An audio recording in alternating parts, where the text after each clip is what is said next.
Le 7-10 Listen anywhere.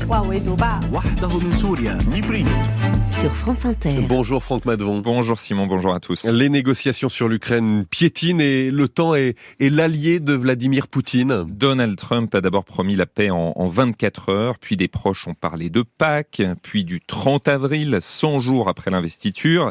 Il apparaît clair aujourd'hui que rien ne sera réglé dans les 2 semaines à venir.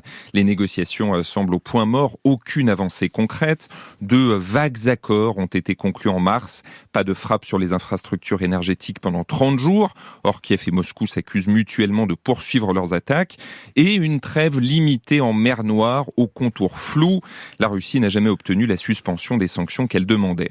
Sur le terrain, les tragédies se succèdent. La dernière dimanche à Soumy, 2 missiles ont fait 35 morts. La Russie dit avoir frappé une réunion militaire et accuse l'Ukraine d'utiliser les civils comme boucliers humains. Et Washington refuse de blâmer la Russie. Quelques responsables américains se sont indignés, mais rares sont les condamnations fermes.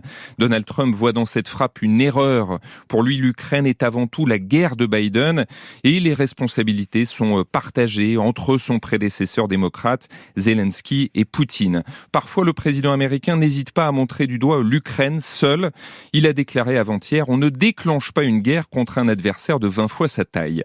L'homme d'affaires Steve Witkoff, émissaire à tout faire de Trump, Ukraine, Israël, Iran, a passé plus de 4 heures avec Poutine vendredi à Saint-Pétersbourg.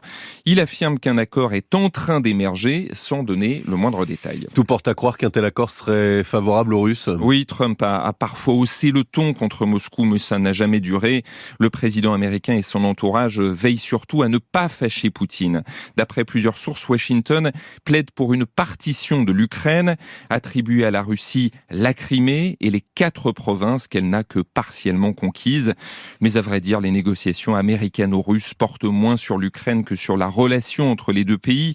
Moscou a tout à y gagner, parler d'égal à égal avec les États-Unis, échanger sur le commerce, la sécurité, faire en quelque sorte de l'Ukraine un sujet secondaire. Voilà l'objectif de Poutine. Puisque c'est ce que vous nous disiez, Franck, le temps joue en sa faveur. Sur le front, l'armée russe progresse lentement. L'Ukraine redoute une offensive de Moscou dans les prochaines semaines quand le terrain sera plus sec.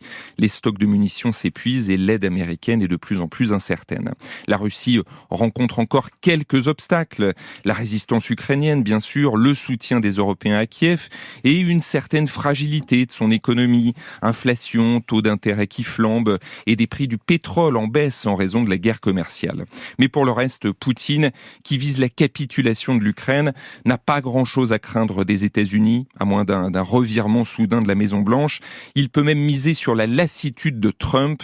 Le président russe maîtrise donc le scénario et les horloges. Franck Madvon.